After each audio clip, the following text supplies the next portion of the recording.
चलो शुरू करते हैं ये वीडियो। यूजीसी नेट का जेआरएफ परीक्षा का जून 2020 का ये पीवाईक्यू है। प्रथम पाली में ये पेपर हुआ था। ये द्वितीय प्रश्न पत्र है, पेपर 2 है।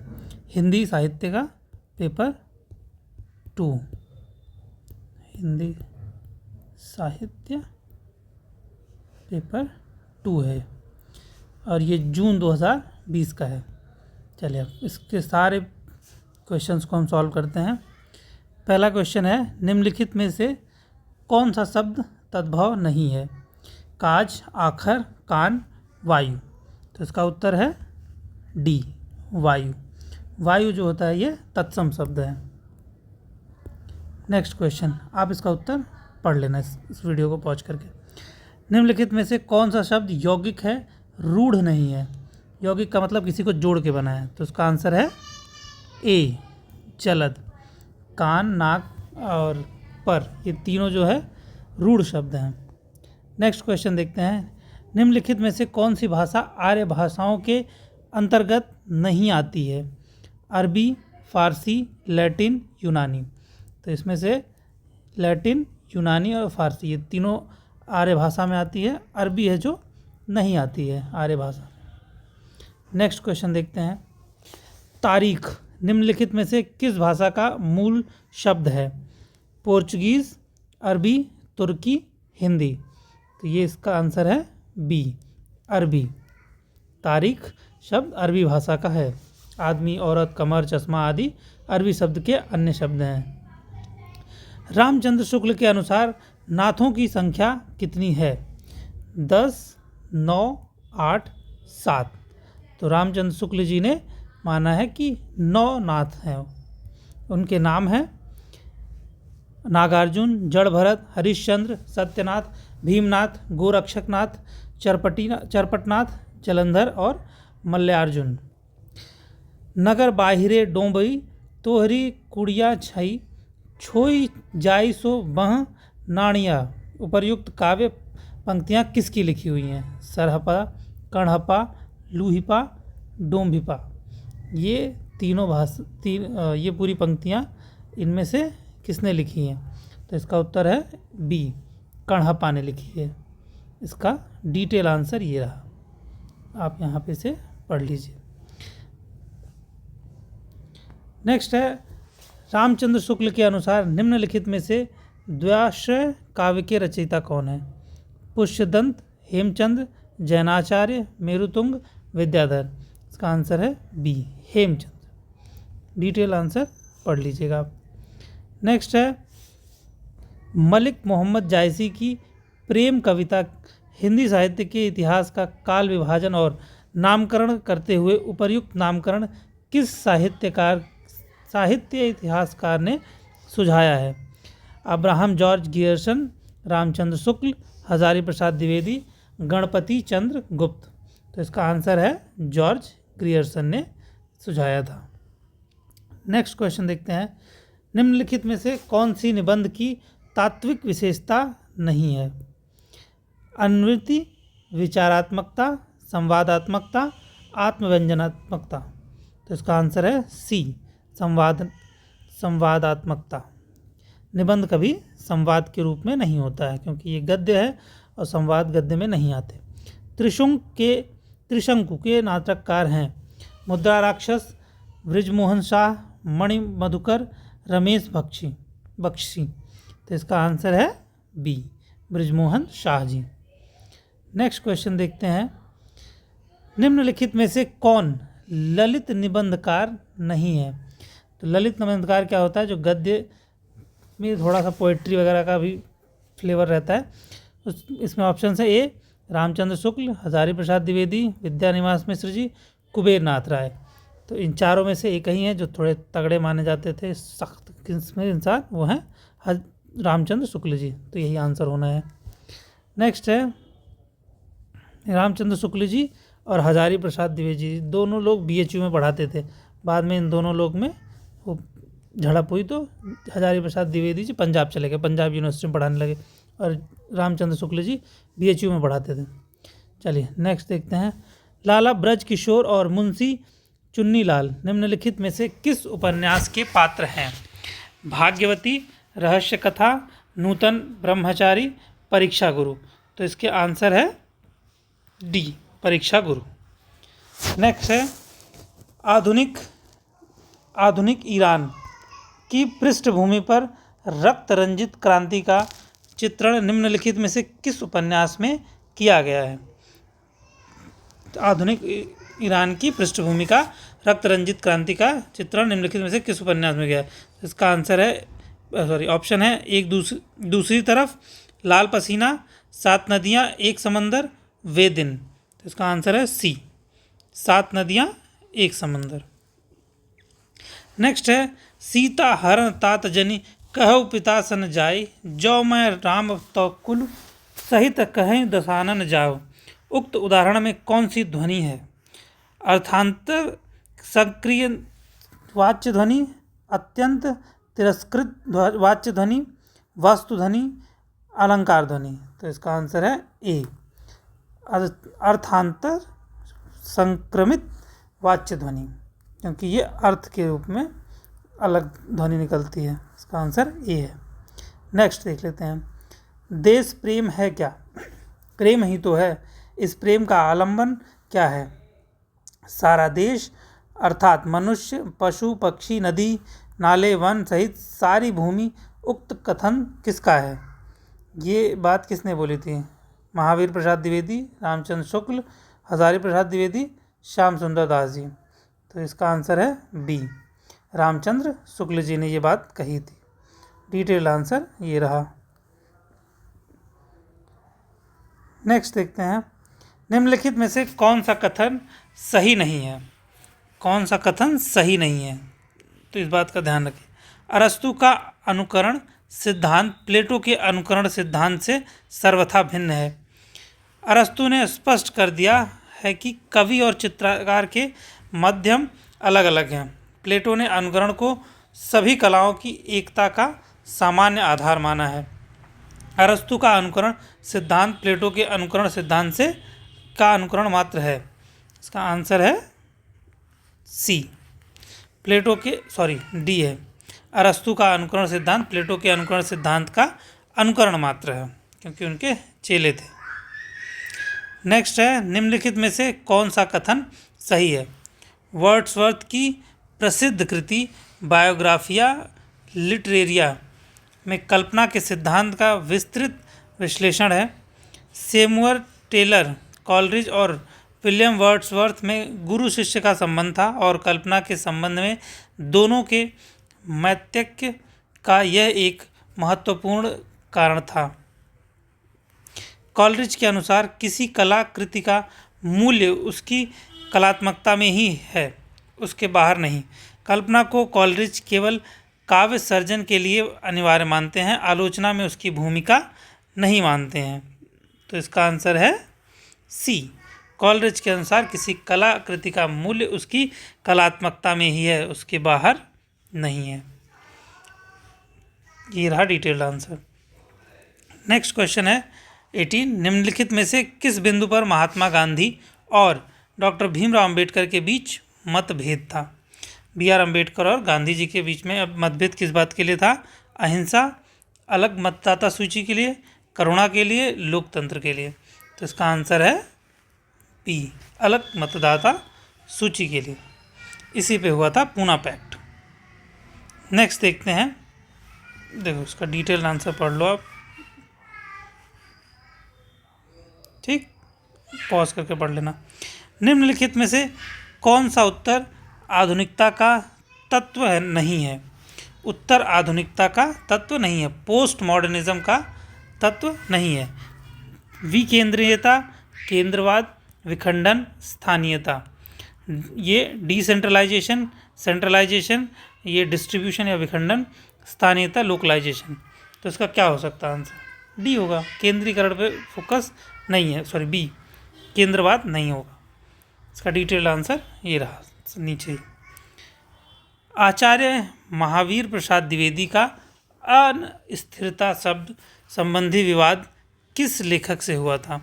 बालकृष्ण भट्ट, बालमुकुंद गुप्त, पद्म सिंह शर्मा, कमलेश, किशोरीदास वाजपेयी।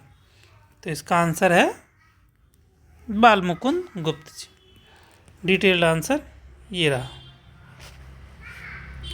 नेक्स्ट है, निम्नलिखित में से कौन सी अवधारणा मार्क्सवादी विचारधारा के प्रतिकूल है? ए सर्वहारा का अधिनायकत्व, इतिहास चक्र, वर्गहीन समाज, परिवर्तन की अनिवार्यता। इसका आंसर है बी इतिहास चक्र। भवानी प्रसाद मिश्र की कविता सतपुड़ा के जंगल में गोंड जाति निम्नलिखित में से किन को पालकर बैठी है? मुर्गे और तीतर को, हिरण और मुर्गाबी को, भेड़ और बकरी को, गधे और ऊंट को। तो इसका आंसर है ए मुर्गे और तीतर को। नेक्स्ट देखते हैं, रामचरितमानस के उत्तरकांड में उन्होंने ज्ञान की अपेक्षा भक्ति को कहीं अधिक सुसाध्य और आशु फलदायिनी कहा है। ये बात किसने बोली थी? श्याम सुंदर दास जी ने, रामस्वरूप चतुर्वेदी जी ने, रामचंद्र शुक्ल जी ने, मलयज जी ने। तो इसका आंसर है सी रामचंद्र शुक्ल जी ने कहा था ये बात। नेक्स्ट है, गोरी सोबे सेज पर मुख पर डारे केस, चल खुसरो घर आपने रैन भई चहुदेस। उपर्युक्त दोहा अमीर खुसरो ने किस संदर्भ में कहा था? अपने आश्रयदाता के नाराज होने पर, संपत्ति के लूटे जाने पर, हजरत निजामुद्दीन औलिया की मृत्यु पर, अपनी प्रेमिका द्वारा तिरस्कृत किए जाने पर। तो इसका आंसर है सी हजरत निजामुद्दीन औलिया की मृत्यु पर उन्होंने ये शब्द कहे थे। ओ मेरे आदर्शवादी मन और मेरे सिद्धांतवादी मन, अब तक क्या किया, जीवन क्या जिया। उपर्युक्त पंक्तियों के आधार पर निम्नलिखित में से कौन सा सही नहीं है? स्वयं से असंतुष्टि, आत्मावलोचन, असमंजस की स्थिति, आत्म मंथन। तो इसमें खुद के ऊपर क्वेश्चन किया जा रहा है, अपने खुद की आलोचना की जाए, बट यहाँ पे कोई भी कन्फ्यूजन वाली स्टेज नहीं है, असमंजस्य की स्थिति नहीं है। तो ये इसका आंसर ये होगा। नेक्स्ट है, यदि श्रद्धा और मनु अर्थात मनन के सहयोग से मानवता का विकास रूपक है तो बड़ा ही भाव में श्लाघ्य है। कामायनी के संदर्भ में उपर्युक्त कथन किसका है? यदि श्रद्धा और मनु अर्थात मनन के सहयोग से मानवता का विकास रूपक है तो भी बड़ा ही भाव में और श्लाघ्य है। गजानन माधव मुक्तिबोध ने कहा है, आचार्य नंद दुलारे वाजपेयी ने कहा है, आचार्य रामचंद्र शुक्ल ने कहा है, या फिर खुद जयशंकर प्रसाद जी ने कहा है। तो इसका आंसर है डी खुद जयशंकर प्रसाद जी ने कहा है। इन्होंने कामायनी की भूमिका में ही लिखा है इस बारे में। डिटेल्ड आंसर यहाँ पे आप पढ़ सकते हैं। साधो देखो जग बौराना, साची कहो तो मारन धावो, झूठे जग पतियाना, हिंदू कहत है राम हमारा, मुसलमान रहमाना, आपस में दो लड़े मरत हैं, मरम को नहीं जाना। उपर्युक्त पंक्तियों में कौन सा कबीर का संदेश नहीं है? धार्मिक असहिष्णुता, सांप्रदायिक सौहार्द, धार्मिक सद्भाव, एकेश्वरवाद की प्रतिष्ठा। तो इसका आंसर है ए धार्मिक असहिष्णुता। यहाँ पे कन्फ्यूजन होता है, सहिष्णुता हम जल्दी जल्दी में पढ़ते हैं, बट यहाँ पे लिखा असहिष्णुता। नेक्स्ट इसका डिटेल्ड आंसर ये रहा। करम बीबी और सरफराज निम्नलिखित में से किस उपन्यास के पात्र हैं? जिंदगी नामा, सूरजमुखी अंधेरे के, डार के बिछुड़े, यारों के यार। सरफराज, करम बीबी किस रचना के पात्र हैं? तो इसका आंसर है जिंदगी नामा ई। डिटेल्ड आंसर ये रहा नीचे। नेक्स्ट है, मानस का हंस उपन्यास के पात्र नहीं है। इनमें से कौन जो है मानस उपन्यास के पात्र नहीं है? बेनी माधव, पंडित गंगाराम, गंगेश्वर मंगलू, वीरपाल सिंह जानवी, नंददास शिवचरण वैद्य।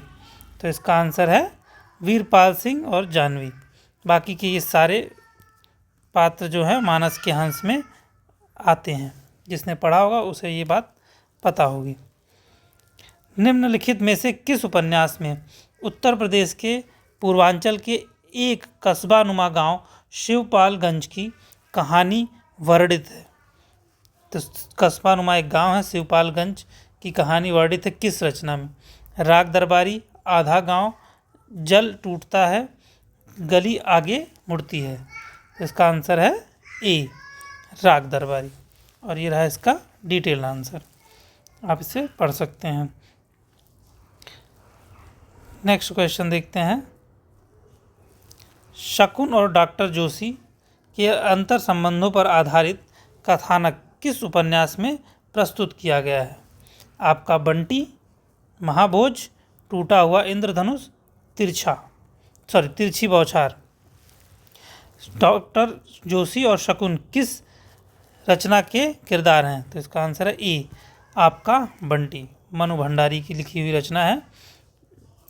प्रेमचंद कृत प्रायश्चित कहानी के पात्र हैं सुबोध चंद्र और मदारी लाल, गंगू और मैकू, करुणा और प्रकाश, श्यामा और धर्मदास। तो इसका आंसर है ए, सुबोध चंद्र और मदारी लाल। नेक्स्ट है, स्कंदगुप्त नाटक में स्कंदगुप्त के उदासीन होने के निम्नलिखित कारणों में से कौन सा कारण सही नहीं है? स्कंदगुप्त नाटक में उदासीन होने का कौन सा कारण नहीं है? गुप्त कुल का अव्यवस्थित उत्तराधिकारी नियम, ये तो था। भोग विलास के प्रति वितृष्णा, स्टार्टिंग ही इसी शब्द से होती है, क्या। और विमाता का षड्यंत्र, ये आगे जाके पता चलता है। अंत में क्या है? क्षात्र धर्म का अभाव, ये है गलत। तो यही होगा इसका आंसर। नेक्स्ट, सिंदूर की होली के किस पात्र में विधवा मनोरमा का हाथ जीवन भर अविवाहित रहने के लिए पकड़ा, ना कि उसे अपनी स्त्री बनाने के लिए? कौन था वो किरदार? मुरारी लाल, मनोज शंकर, रजनीकांत, भगवंत सिंह। क्वेश्चन है, सिंदूर की होली के किस पात्र ने विधवा मनोरमा का हाथ जीवन भर अविवाहित रहने के लिए पकड़ा, ना कि अपनी स्त्री बनाने के लिए? तो इसका आंसर है मनोज शंकर, बी है इसका आंसर। देखिए डिटेल आंसर ये रहा। नेक्स्ट है, उन्होंने पाश्चात्य नाट्य साहित्य के किताबी ज्ञान को निजी अनुभव और पर्यवेक्षण के खरल में कूट पीस कर सामाजिक दिग्दर्शन का नवीन और तथ्यपरक रसायन तैयार किया है। प्रसिद्ध नाटककार जगदीश चंद्र माथुर ने उपर्युक्त विचार किस नाटककार के संबंध में व्यक्त किया था? लक्ष्मी नारायण मिश्र, उपेंद्र नाथ अस्क, राम कुमार वर्मा, विष्णु प्रभाकर। तो इसका आंसर है उपेंद्र नाथ अस्क, बी। नीचे डिटेल्ड आंसर देख लेते हैं क्या है। यस, बी है। जगदीश चंद्र माथुर ने उपेंद्र नाथ अस्क के संदर्भ में ये कहा था। समानांतर कथा प्रसंगों को लेकर लिखा गया नाटक है द्रौपदी, आठवां सर्ग, पहला राजा, एक और द्रोणाचार्य। तो इसका आंसर है एक और द्रोणाचार्य, और ये रहा डिटेल्ड आंसर। नेक्स्ट क्वेश्चन है, आवारा मसीहा किस साहित्यकार की औपन्यासिक जीवनी है? बंकिम चंद्र, रविंद्रनाथ टैगोर, शरद चंद्र, और नेक्स्ट है भूदेव मुखोपाध्याय। तो इसका आंसर है सी, शरद चंद्र, और ये रहा इसका डिटेल आंसर। रामचंद्र शुक्ल के अनुसार निम्नलिखित में से किस ग्रंथ में कयामत का वर्णन है? रामचंद्र शुक्ल जी के अनुसार इनमें से किस में कयामत का जिक्र है? नेक्स्ट है, पहला है अखरावट, पद्मावत, आखिरी कलाम, मधुमालती। तो इसका आंसर है सी, आखिरी कलाम। महादेवी, आंसर पढ़ लीजिए। महादेवी के साहित्य में कहीं निष्क्रिय दया नहीं, वरन रचनात्मक करुणा का ही भाव अंतर वर्तमान है। उपर्युक्त पंक्ति किस आलोचक की है? नंद दुलारे वाजपेयी, राम स्वरूप चतुर्वेदी, नामवर सिंह, दूधनाथ सिंह। इसका आंसर है बी, राम स्वरूप चतुर्वेदी, और इसका डिटेल्ड आंसर ये रहा। नेक्स्ट देखते हैं, फोर्ट विलियम कॉलेज कलकत्ता के संबंध में निम्नलिखित में से कौन सा कथन सही नहीं है? इस कॉलेज के प्राचार्य जॉन गिलक्राइस्ट थे, बिल्कुल थे। इंग्लैंड से नवागत अंग्रेज अफसरों के प्रशिक्षण की व्यवस्था थी, बिल्कुल, इसीलिए खुला ही था। आधुनिक भारतीय भाषाओं की जानकारी नहीं थी, अरे बिल्कुल थी।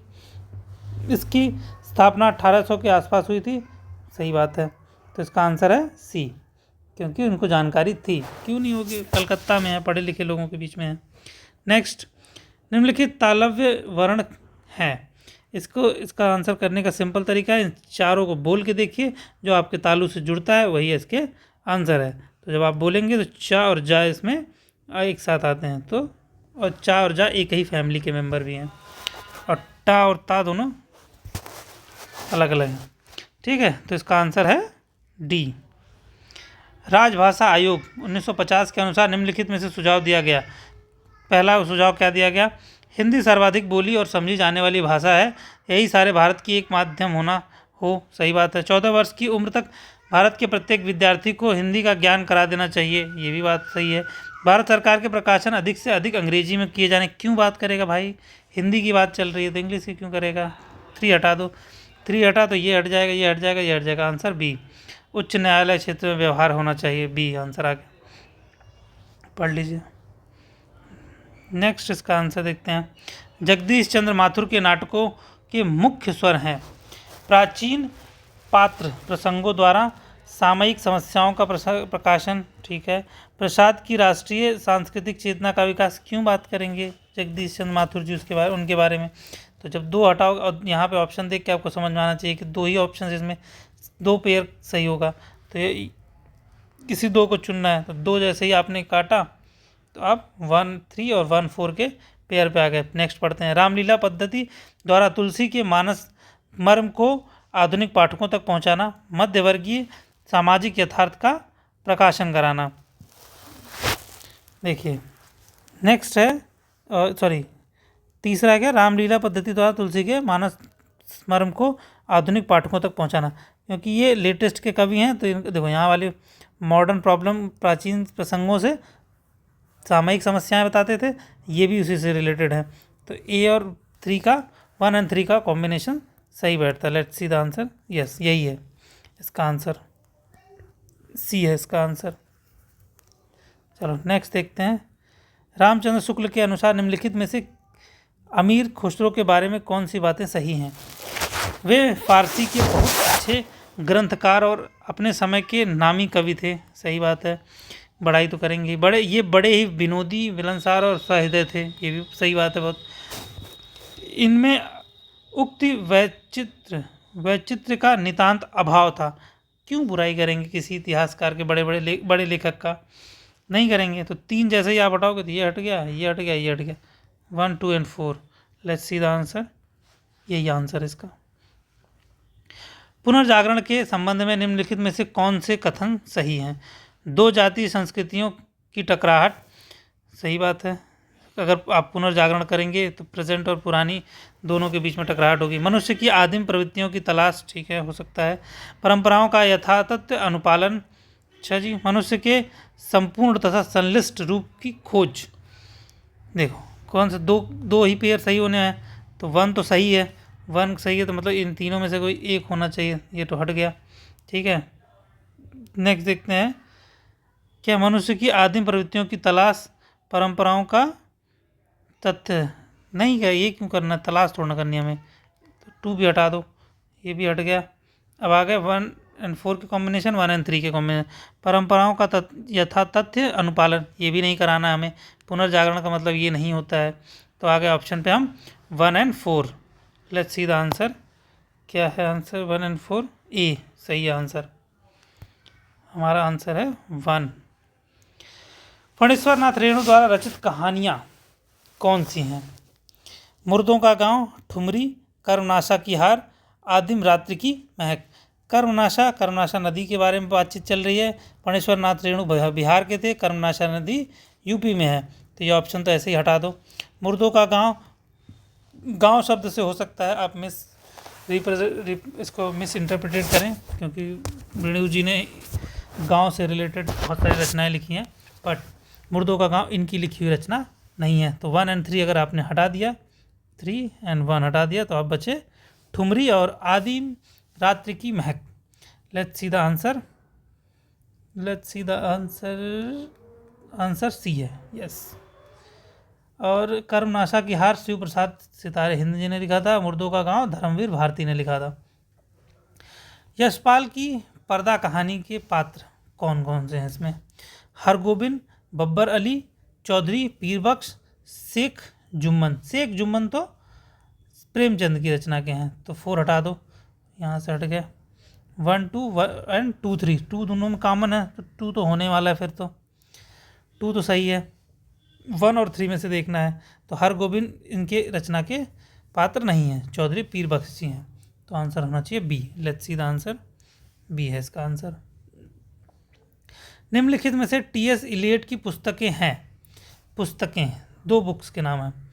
पहला, science and poetry, the secret wood, the making of literature, the waste land. देखो ये तो नॉलेज होना चाहिए, तभी होगा। इसका आंसर है 2 एंड 4। वेस्टलैंड के बारे में तो सबको पता है कि हाँ टी.एस. इलियट की है। सेकेंड वुड के बारे में भी चांसेस है कि आपको पता हो। Let's see the detailed answer, यही है। आचार्य क्षेमेंद्र के ग्रंथों के नाम हैं व्यक्ति विवेक, दश कुमार चरित्र, कवि कंठाभरण, सुवृत्त तिलक। क्षेमेंद्र जी बहुत पुराने आदमी हैं, तो इस सिंपल से हिंदी का तो नाम नहीं होने वाला है, तो पहला तो काट ही दो।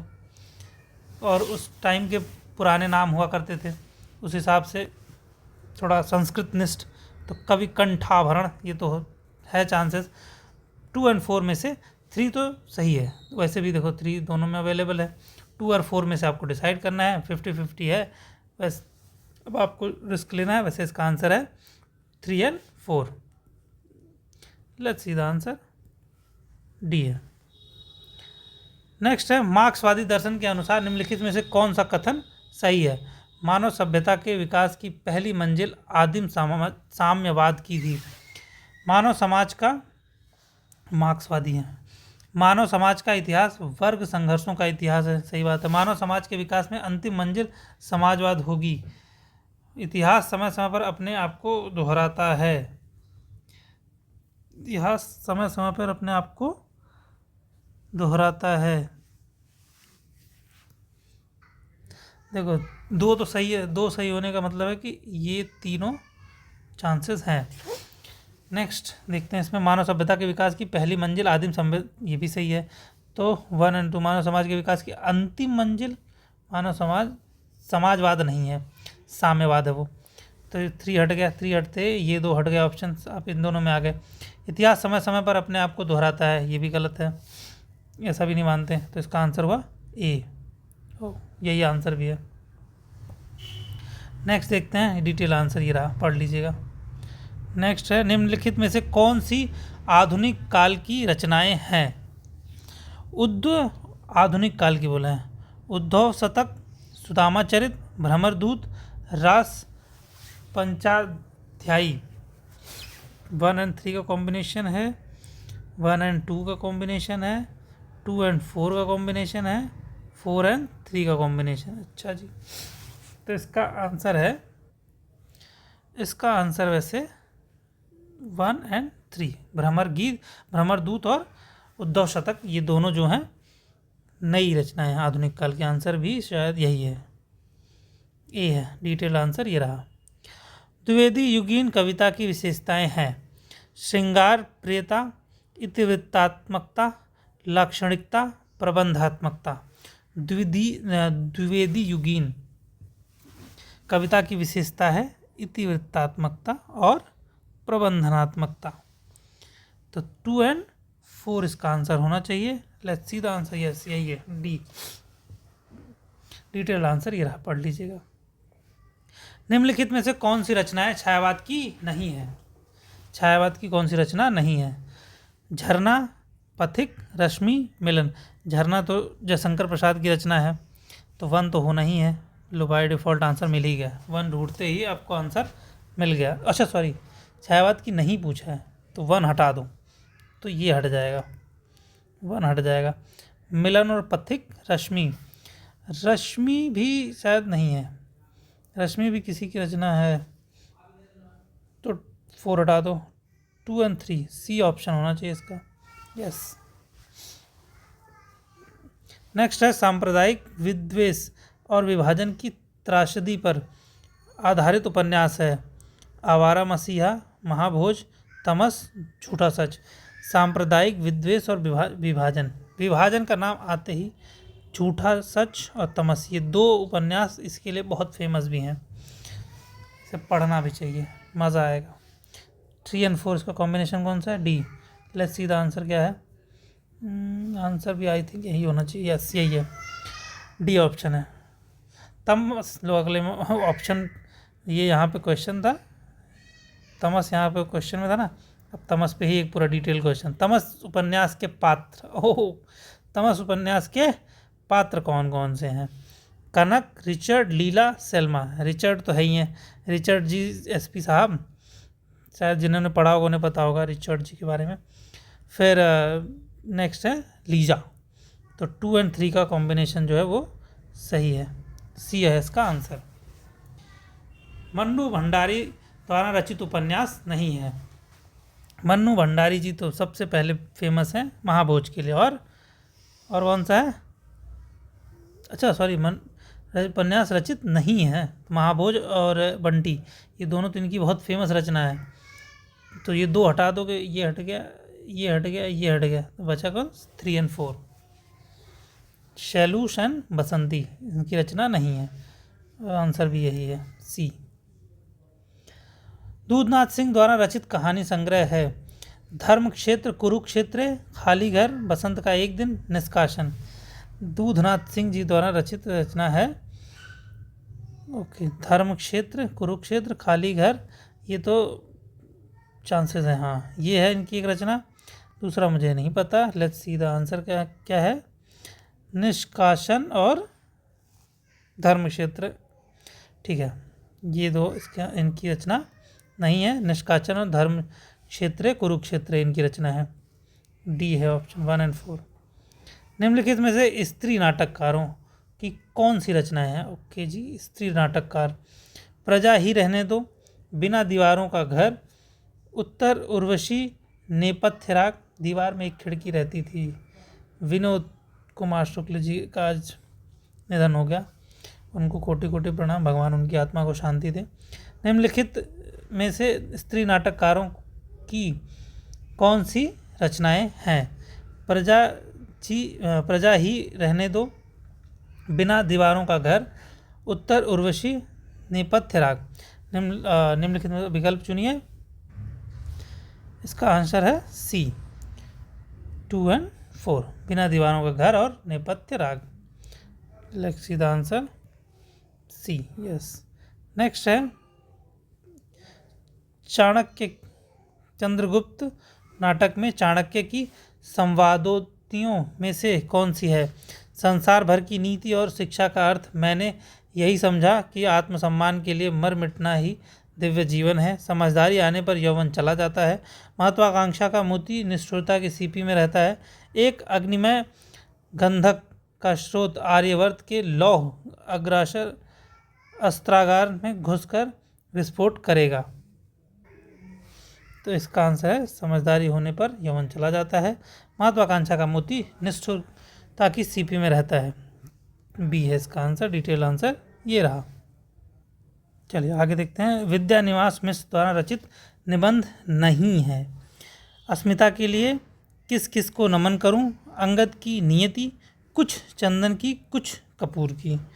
ऑप्शन 1, 3 और नेक्स्ट है 2, 3, 1 और 3 का कॉम्बिनेशन बनाया इन्होंने, और 2 और 3 का कॉम्बिनेशन बनाया है, 1 और 4 का, 1, 3 और 4। ओके, वैसे इसका आंसर है किस किस को नमन करूं, कुछ चंदन और कुछ कपूर। ये दोनों विद्या मिश्र जी की रचना नहीं है। लेकिन ये डिस्प्यूटेड क्वेश्चन था उस साल का। देखो, क्योंकि इन्होंने पूछा है कि इनकी विद्यानिवास मिश्र जी की रचना नहीं है, लेकिन इसमें से अस्मिता के लिए और अंगद की नियति, ये दोनों रचना इन्हीं की लिखी हुई है। तो इन्होंने पूछा है नहीं है, दैट मीन्स कि इन्हें ऑप्शन में नहीं होना चाहिए, यहाँ पे कोई और रचनाएं होनी चाहिए, या अगर ये सॉरी ये अगर यहाँ लिखा है तो यहाँ की कॉम्बिनेशंस में नहीं होना चाहिए। लेकिन देखो आप पैटर्न 1 यहाँ 2 जगह है, ठीक है, ये 2 और 4 का कॉम्बिनेशन कहीं है ही नहीं। फिर नेक्स्ट 3 और 3 हर दोनों में है, तो 1 और 3 दोनों ही इन्हीं की रचना लिखी हुई है, और इनके ऑप्शंस में कहीं ऐसा है ही नहीं 2 और 4 का कॉम्बिनेशन, तो ये उस साल ड्रॉप कर दिया गया था क्वेश्चन। देखिए नेक्स्ट है, निम्नलिखित में से दलित आत्मकथाएं नहीं हैं। आज के अतीत, तिरस्कृत, पानी बीच, मीन प्यासी, मेरी पत्नी और भेड़िया। दलित आत्मकथाएं नहीं हैं, तो इसका आंसर है आज के अतीत और पानी बीच, मीन प्यासी। 1 और 3 ऑप्शन डी। नेक्स्ट है, प्रेम मार्गी सूफी काव्य की विशेषताएं हैं। ईश्वर को नायिका के रूप में परिकल्पित करना, नायक को ईश्वर के समकक्ष मानना, कथानक रूढ़ियों का अनिवार्यतया प्रयोग करना, सगुण ईश्वर की उपासना। इसका आंसर है 1 और 3। ईश्वर को नायिका के रूप में परिकल्पित करना और कथानक रूढ़ियों का अनिवार्यतः प्रयोग करना, ये रहा इसका डिटेल्ड आंसर। निम्नलिखित में से आषाढ़ का एक दिन के पात्र कौन है? श्वेतांग नहीं है, दंतुल यस है, उसका मामा था, अनुस्वार और अनुनासिक ये 2 पुलिस ऑफिसर्स थे या ऑफिसर्स थे, श्यामांग ये भी नहीं है उसका, तो इसका आंसर है 2 और 3 बी है। डिटेल्ड आंसर ये रहा। निम्नलिखित में से हजारी प्रसाद द्विवेदी की रचनाएं हैं। आधुनिक साहित्य सृजन और समीक्षा, साहित्य का मर्म, मध्यकालीन धर्म साधना, भारतीय सौंदर्य बोध और तुलसीदास। इसका आंसर है साहित्य का मर्म एवं मध्यकालीन धर्म साधना, साहित्य का मर्म और मध्यकालीन साधना, आंसर बी है। ये दोनों इनकी रचनाएं नहीं है। तुलसी वाली जो रचना है वो लिखी गई है डॉक्टर राम विलास शर्मा जी द्वारा, यानी ये वाली रचना, और आधुनिक सृजन का समीक्षा जो है वो नंद दुलारे वाजपेयी जी द्वारा लिखी गई है।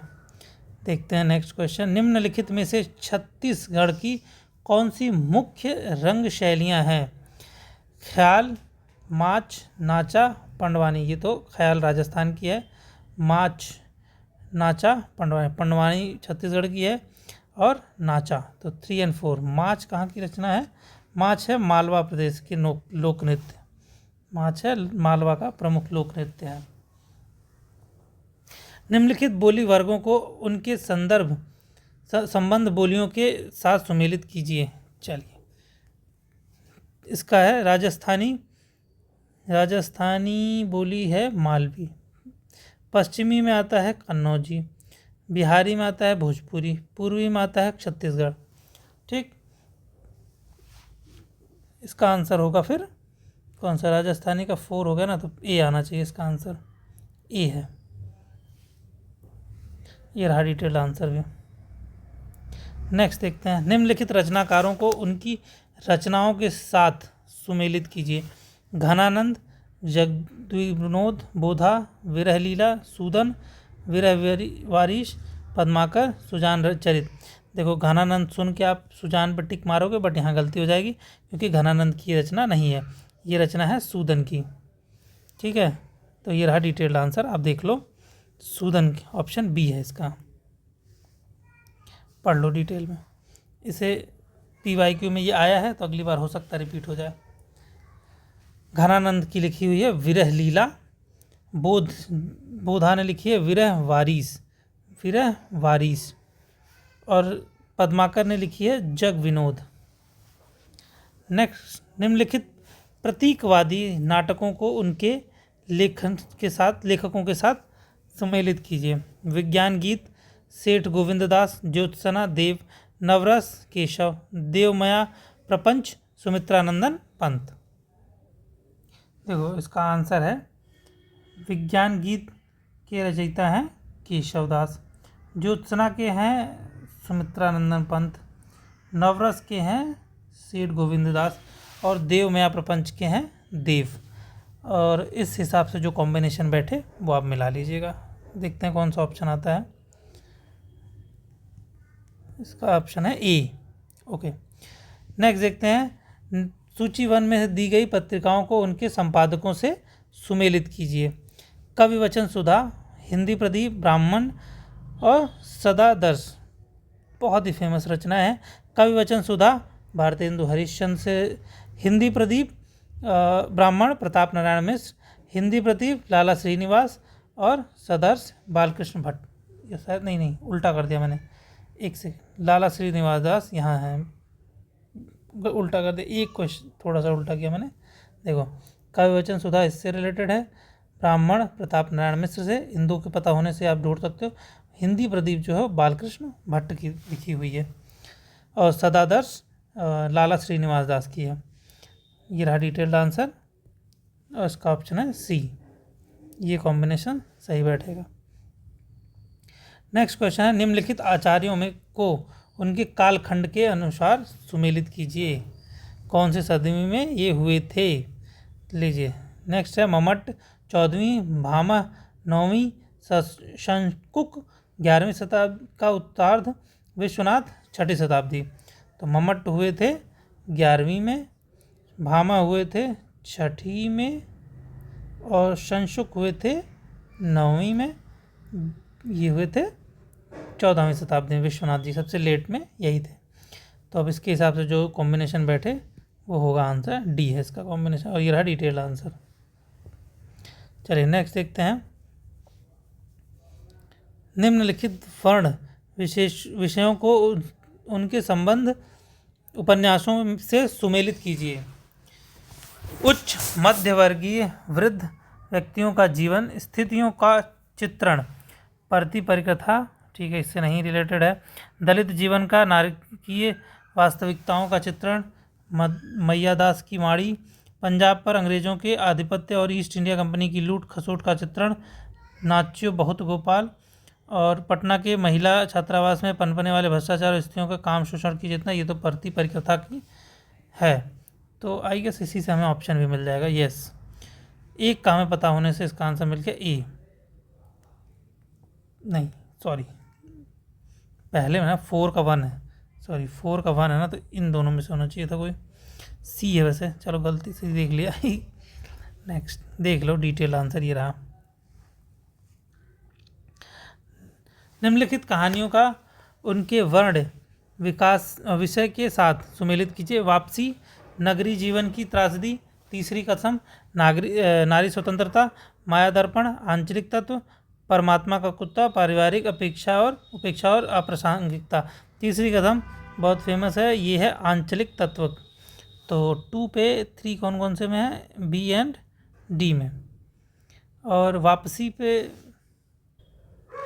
वापसी जो है वो है पारिवारिक उपेक्षा, माया दर्पण है नारी स्वतंत्रता पे, और परमात्मा का कुत्ता नागरीय इस पे।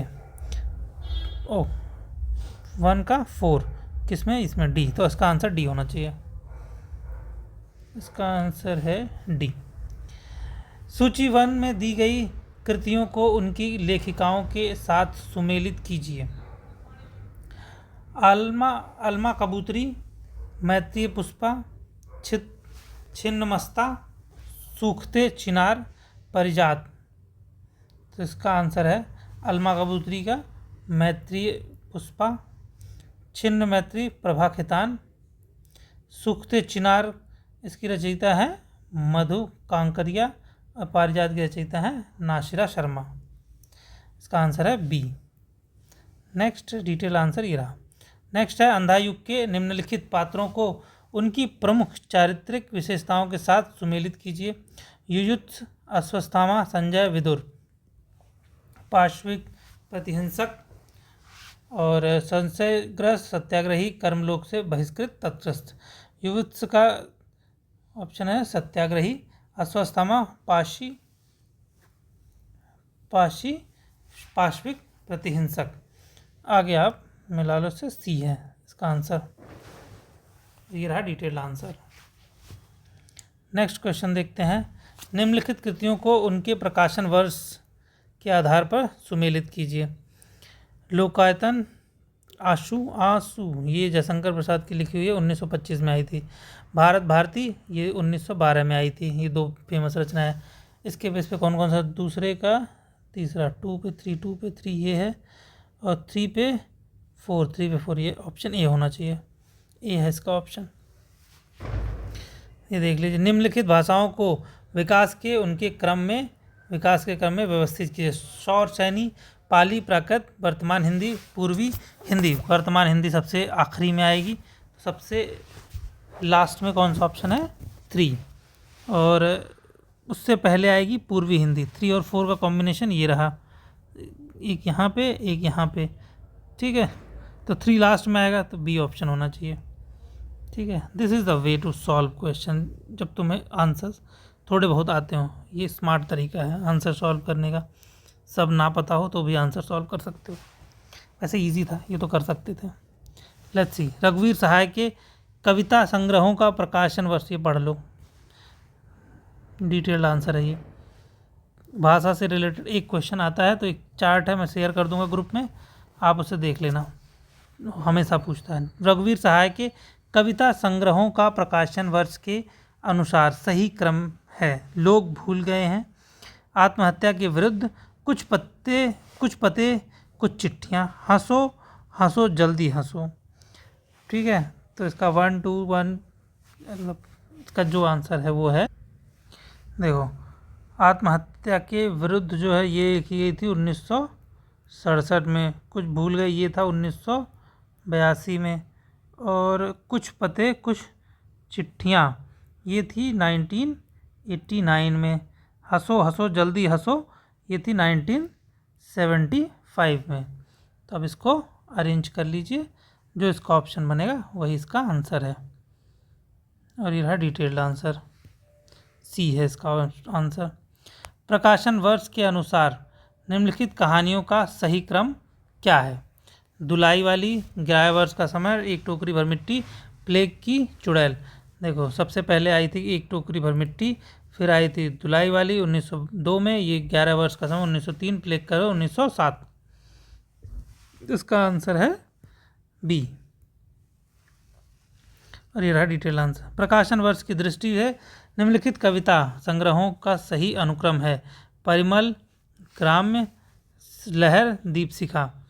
परिमल 1930 में आई थी, 1933 में लहर आई थी, ग्राम्य आई थी 1940 में, दीपशिखा आई थी 1942 में। बहुत ही क्लोज ऑप्शंस हैं, आपको याद है तो याद है, नहीं तो छोड़ दो, छोड़ना मत, टिक मार के आना कुछ ना कुछ। निम्नलिखित पाश्चात्य आचार्यों का जन्म वर्ष के आधार पर सही क्रम। रोला Barthes, Ferdinand de Saussure, Samuel Taylor Coleridge, I.A. Richard. वैसे तो इसका आंसर याद होना मुश्किल है, नहीं पता है, फिर भी कुछ तुक्का मार के आओ, लेकिन मार के आओ। तुक्का मारने के लिए देखो, चलो एक टिक लगाते हैं, आई होप सो काम करे। देखो, इसमें 1 2 3 एक का रिपीट हुआ, नहीं हुआ, 3 रिपीट हुआ, 3 एंड 2 का ऑप्शन है, 1 यहाँ ऑप्शन है, यहाँ पे 4 एंड ओनली 4 का ऑप्शन है, ठीक है। तो यहाँ पे हमें नहीं, ट्रिक नहीं काम करेगी यहाँ पे, छोड़ो, अगले किसी क्वेश्चन में आएगी, ट्रिक इस्तेमाल होने लायक होगी तो बताऊँगा। ऐसे क्वेश्चंस को याद करना थोड़ा मुश्किल होता है, तुक्का मार के आओ इसमें, क्योंकि माइनस मार्किंग है ही नहीं। तो इसका सही आंसर है बी। नेक्स्ट क्वेश्चन, प्रकाशन वर्ष के अनुसार निम्नलिखित उपन्यासों का सही अनुक्रम है। वामा शिक्षम, निस्सहाय हिंदू, भागवती, देवरानी जेठानी की कहानी। देवरानी जेठानी की कहानी सबसे पुरानी है, तो सबसे पहले यही आनी है। अगर ये बात आपको पता है तो आपका आंसर तुरंत मिल जाएगा, बाकी का भले पता ना हो। नेक्स्ट है, वस्तु विकास की दृष्टि से अंधा युग के अंकों का सही क्रम क्या है। कौरव नगरी, अश्वत्थामा का अर्धसत्य, पशु का उदय, गांधारी का शाप, विजय एक क्रमिक आत्महत्या। तो सबसे पहले इसमें आता है सीक्वेंस में कौरव नगरी, तभी तो युद्ध शुरू होगा, फिर पशुओं का उदय होगा, फिर अश्वत्थामा का अर्ध सत्य, फिर आता है गांधारी का शाप और विजय क्रम। विजय एक क्रमिक हत्या। तो सी हो जाएगा इसका आंसर। अंधा युग जिसने पढ़ा होगा उसमें 5 अंकों के अनुसार उसे समझ में आ जाएगा ये। जन्म काल के अनुसार निम्नलिखित निबंधकारों का सही क्रम क्या है? अगर ये याद है तो समझ में आता तो ठीक है, वरना छोड़ दो। सॉरी, छोड़ना मत, अटेम्प्ट करके आना, कुछ भी तुक्का मार के आना किसी भी तरीके से, माइनस मार्किंग नहीं है। ठीक है। राम वृक्ष बेनीपुरी, नलिन विमोचन शर्मा, रामविलास शर्मा, नंद दुलारी वाजपेयी। इतने राइटर किसके किसके जन्म का याद रखोगे? तो ऐसे क्वेश्चंस तो कई मारो उस समय, या तो पता है तो पता है। राम वृक्ष बेनीपुरी 1899 में हुए थे, नंद दुलारी वाजपेयी 1906 में हुए थे, और रामविलास शर्मा 1912 में, नलिन विलोचन शर्मा जी 1916 में। नामवर सिंह की निम्नलिखित कृतियों का प्रकाशन वर्ष की दृष्टि से सही अनुक्रम में व्यवस्थित कीजिए। हिंदी के विकास में अपभ्रंश का योग, नव कविता के नए प्रतिमान, छायावाद, दूसरी परंपरा की खोज। तो इसका आंसर है, देखो, हिंदी के विकास ये आई थी 1952 में, कविता के नए प्रतिमान ये आई थी 1968 में, और छायावाद आई थी 1955 में। दूसरी परंपरा की खोज जो थी वो आई थी 1982 में। अब इस हिसाब से जो सीक्वेंस बने वो ऑप्शन होगा इसका। लेट्स सी द ऑप्शन क्या है। आंसर इसका होगा डी। प्रकाशन वर्ग के अनुसार निम्नलिखित कहानी संग्रहों का सही क्रम बताए। वांचू, राजा निर्बंसिया, एक और जिंदगी, यही सच है। वांचू आई थी 1978 में, राजा निर्बंसिया आई थी 1957 में, एक और जिंदगी थी 1961 में, यही सच है ये थी, इसके बाद आई थी 1966 में। तो इसका आंसर है ए, और ये रहा डिटेल्ड आंसर। निम्नलिखित दो कथन दिए गए हैं, इन दो कथन को आपको चुनना है। देखो आगे ऐसे और बहुत सारे क्वेश्चन आएंगे। इसमें क्या पैटर्न है, सेट पैटर्न, कि एक कथन और दूसरा दोनों सही हैं, एक कथन और कथन दो दोनों गलत हैं, कथन एक सत्य है किंतु कथन दो सही है, सॉरी, कथन एक सत्य है दूसरा असत्य है, फिर पहला असत्य है दूसरा सत्य है। यही पैटर्न है इसका, आगे सारे ऑप्शंस आते रहेंगे। अब चलो इसे भी पढ़ते हैं। दो कथन दिए गए हैं। साहित्य में लोक ही प्रमाण है। अच्छा जी, लोक साहित्य की गुणवत्ता प्रमाणित करने के लिए शास्त्रीय प्रतिमानों की आवश्यकता होती है। तो इसका आंसर है पहला वाला सही है, लेकिन दूसरा वाला जो है वो गलत है, क्योंकि प्रमाणों की आवश्यकता नहीं होती है। तो इसका आंसर है सी, यानी पहला सही है दूसरा गलत है। नेक्स्ट देखते हैं। स्त्री विमर्श के अनुसार स्त्री केवल जैविक उत्पत्ति है, बिल्कुल नहीं है। प्रत्यसत्तात्मक व्यवस्था स्त्री के व्यक्तित्व और विचारों का वियमन नहीं कर सकती, बिल्कुल गलत है। तो इसका आंसर होना चाहिए, सॉरी, दो, लेट्स सी, हाँ बी, सही बात है, दोनों ही गलत है, सही। ये रहा डिटेल आंसर। नेक्स्ट क्वेश्चन है। निम्नलिखित में कृष्ण भक्ति काव्य वृत्ति के उत्कर्ष का दर्शन है, इसीलिए उसका पूर्ण स्वाद उज्ज्वल रस में होता है। तो इस क्या एक बार फिर से रिपीट करते हैं। कृष्ण भक्ति काव्य वृत्ति के उत्कर्ष का दर्शन है, ठीक है। कृष्ण भक्ति काव्य वृत्ति के उत्कर्ष का दर्शन है, सही बात है। रीजनिंग क्या दिया इन्होंने, इसीलिए उसका पूर्ण स्वाद उज्ज्वल रस में होता है, सही बात है। दोनों ही सही हैं, दोनों सही का ऑप्शन कहाँ पे है, ए एन आर, डी है इसका ऑप्शन, ठीक है, डी सही है। नेक्स्ट है, नीचे दिए गए दो। छायावाद श्रृंगार लिप्सा का काव्य है, बिल्कुल नहीं है, क्योंकि श्रृंगार में सिर्फ और सिर्फ सौंदर्य का वर्णन होता है, इसमें प्राकृतिक प्रेम की बातचीत चली है, तो पहला तो गलत हो गया। वस्तुतः रीतिकालीन श्रृंगार भावना ही छायावाद में अज्ञात आलंबन का आधार, बिल्कुल नहीं, ये भी नहीं हुआ है ऐसा, तो दोनों ही गलत हैं, बी ऑप्शन होगा, यस बी ही ऑप्शन। नीचे दो कथन दिए गए हैं, दोनों का कथन स्थापना यानी असर्शन और रीजनिंग है। काव्य का आलंबन विशिष्ट व्यक्ति नहीं सामान्य जन ही हो सकता है। अच्छा जी, क्योंकि काव्य का केंद्रीय विषय मनुष्य है। फिर से एक बार पढ़ते हैं। काव्य का आलंबन विशिष्ट व्यक्ति नहीं, सामान्य जन ही हो सकता है? बिल्कुल नहीं, कोई भी हो सकता है। बड़े लोगों के ऊपर भी कहानियाँ बनती हैं, क्यों नहीं होगी। और ये क्या है, क्योंकि काव्य का केंद्रीय विषय मनुष्य है। हाँ, ये सही है, तर्क सही है, बी। ए गलत है, आर सही है। नेक्स्ट देखते हैं। अरे नेक्स्ट, अब तो ये दो पैराग्राफ, दो आपको अनसीन पैसेज दिए जाएंगे, गद्य दिए जाएंगे। इन दो गद्य के बेस पे आपको 10 क्वेश्चंस करने हैं। पहले गद्य के बेस पे आपको 5 क्वेश्चंस करने हैं। ये सब हर साल पूछा जाता है। 91 से लेके 100वां क्वेश्चन आता है। इस 10 क्वेश्चन को सॉल्व करके 10 के 10 सही करके आप 20 नंबर ला सकते हैं। बस इसमें बशर्ते आप इसे ध्यान से पढ़ें। और ये ध्यान रखना है, ये वो वाला नहीं जो पीसीएस में एग्जाम में पूछता है कि आप इजीली पैराग्राफ सॉल्व कर लेते हैं। इसमें ढंग से आपको बुद्धि लगानी पड़ती है। चलो सॉल्व करते हैं। पढ़ते एक बार पहले। काव्य का अभ्यंतर स्वरूप या आत्मा, भाव या रस है। अलंकार उसके बाह्य स्वरूप हैं।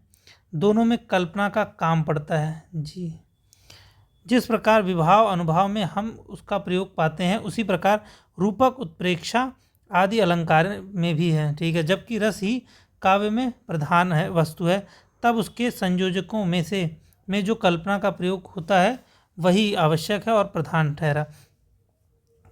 रस का आधार खड़ा करने वाला जो विभावन व्यापार है, कल्पना का प्रधान कार्य क्षेत्र वही है, पर वहाँ उसे अनुभूति व एकाग्मिका वृत्ति के आदेश पर कार्य करना पड़ता है। उसे ऐसे स्वरूप खड़े करने पड़ते हैं जिनके द्वारा रति, दास, शोक, क्रोध, घृणा आदि स्वयं अनुभव करने के कारण कवि जानता है कि श्रोता भी अनुभव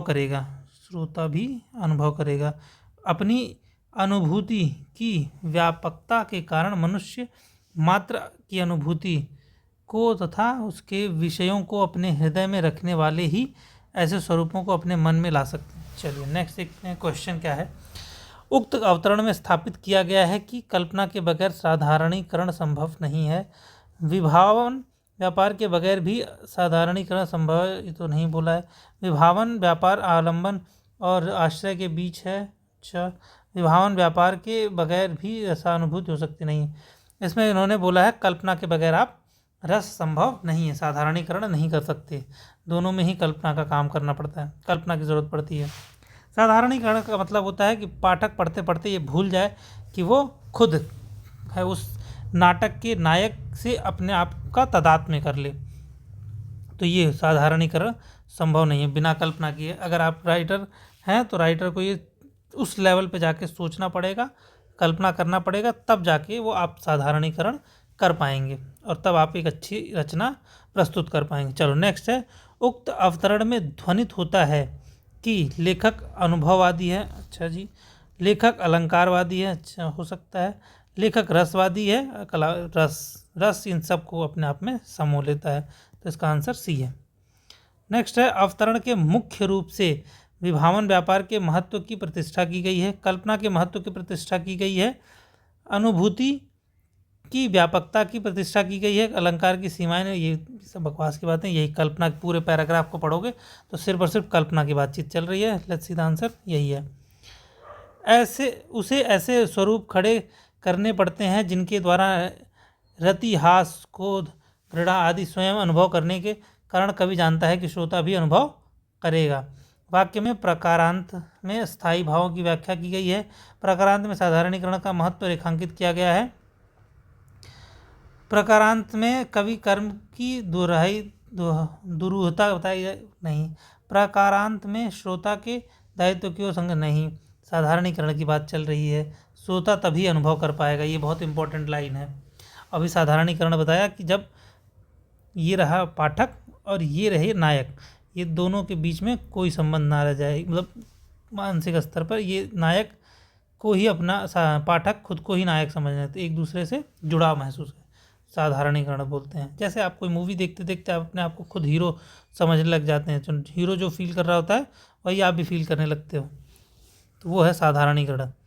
नेक्स्ट है। अपनी अनुभूति की व्यापकता के कारण मनुष्य मात्र की अनुभूति को तथा उसके विषयों को अपने हृदय में रखने वाली ही ऐसे स्वरूपों को अपने मन में ला सकते हैं। वाक्य में लोक हृदय की व्यापकता की ओर संकेत किया गया है, कवि हृदय की विशिष्टता की ओर संकेत किया गया है, पाठक के दायित्व की ओर संकेत किया गया है, पाठक के दायित्व को रेखांकित किया गया है।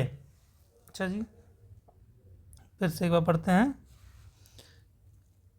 लोक हृदय की व्यापकता की ओर, कवि हृदय की विशिष्टता की ओर संकेत किया गया, पाठक के दायित्व पाई तो नहीं किया गया, कवि के दायित्व की ओर ये भी नहीं, कवि के हृदय की बातचीत चली है, तो इसका आंसर है बी। चलो नेक्स्ट देखते हैं। नेक्स्ट अगेन पैराग्राफ है, ये 5 क्वेश्चन इसी पैराग्राफ पे आएंगे। साहित्य का मूल स्रोत है मनुष्य का जीवन। ठीक है, मनुष्य के जीवन के दुख सुख आशा आकांक्षाएं उत्थान पतन की ही अभिव्यक्ति साहित्य द्वारा होती है। मनुष्य का व्यक्ति जीवन समष्टि जीवन द्वारा सीमाबद्ध है। मनुष्य की व्यष्टि सत्ता के साथ समष्टि का किस प्रकार संघर्ष एवं द्वंद्व चलता रहता है और इसके परिणाम स्वरूप उसके सामाजिक जीवन में किस प्रकार रूपांतर होता रहता है, यह बात अतीत काल के साहित्य या समालोचना में विशेष रूप से नहीं पाई गई। मनुष्य की सामाजिक परिस्थिति एवं उसके व्यष्टि जीवन के साथ समष्टि के संघर्ष और उसके मन में ऊपर इन सबकी प्रतिक्रियाओं की परीक्षा करने के कारण ही आधुनिक साहित्य भाव प्रधान न होकर बहुत कुछ वस्तु प्रधान बन गया है। समाज में समय समय पर जो परिवर्तन होते रहते हैं उनका प्रभाव मानव मन पर भी बिना पड़े नहीं रहता। मनुष्य के मन का यह परिवर्तन जब साहित्य के प्रतिफलित होता है तभी साहित्य में चैतन्य की सृष्टि होती है और यह सबके लिए उपभोग्य बन जाता है। प्रत्येक युग का श्रेष्ठ साहित्य अपने युग के प्रगतिशील विचारों के द्वारा किसी न किसी रूप में अवश्य प्रभावित होता है। मानव मन को प्रभावित करके उसके जीवन को सभी दिशाओं में प्रगतिशील बनाने में ही साहित्य की चरम सार्थकता है। युग युग में साहित्य जो लक्ष्य मनुष्यों को मन प्राण को प्रभावित करता है, यही उसकी लोकप्रियता का मूल कारण है। साहित्य की श्रेष्ठता का उसके मूल्य एवं महत्व का एक ही मानदंड हो सकता है और वह मानदंड यही है कि जातीय जीवन के साथ अखिल शक्ति की प्राण धारा के साथ उसका निविड़ संयोग है या नहीं।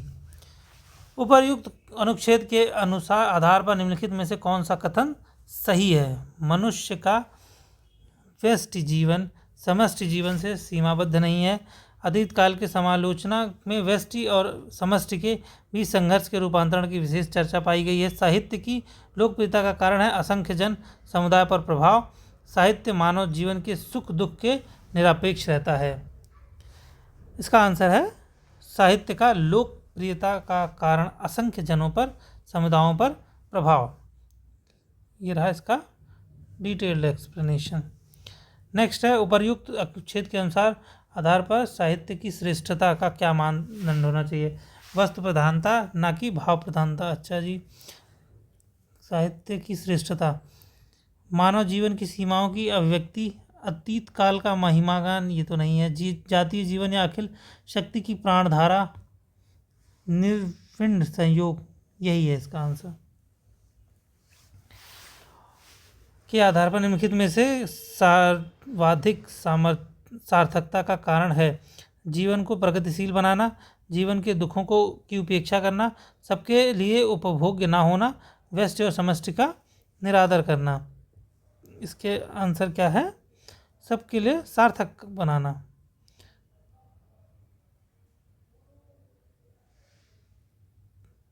सबके जीवन को, ये है जीवन को प्रगतिशील बनाना। नेक्स्ट है उपर्युक्त अनुच्छेद के आधार पर निम्नलिखित में से कौन सा कथन सही नहीं है? जातीय जीवन के साथ गहरी संबंधता श्रेष्ठ साहित्य का मानदंड है। सामाजिक परिवर्तन मानव मन को प्रभावित करता है। मनुष्य का समष्टि जीवन उसके व्यष्टि जीवन के सीमाबद्ध नहीं करता है। मानव जीवन साहित्य का मूल स्रोत है, तो इसका आंसर है जीवन सीमाबद्ध नहीं करता है, सी है। नेक्स्ट और लास्ट है उपर्युक्त अनुच्छेद के अनुसार आधार पर निम्नलिखित में से साहित्य की लोकप्रियता का मूल कारण है? सामाजिक जीवन की अभिव्यक्ति से दूरी, लाखों लाख मनुष्यों की चेतना पर प्रभाव, सामाजिक परिवर्तन की अनदेखी, व्यस्त जीवन की संकीर्णता, लाखों लाख जीवन पर इसका प्रभाव। अगर आपने इस वीडियो को यहाँ तक देखा है तो आई होप आपको अच्छा लगा होगा, तभी यहाँ तक पहुँचे हैं। तो चैनल को सब्सक्राइब कर दो और इस वीडियो को लाइक कर दो, थम्स अप दे दो। मिलते हैं अगली वीडियो में, तब तक के लिए जय हिंद जय भारत।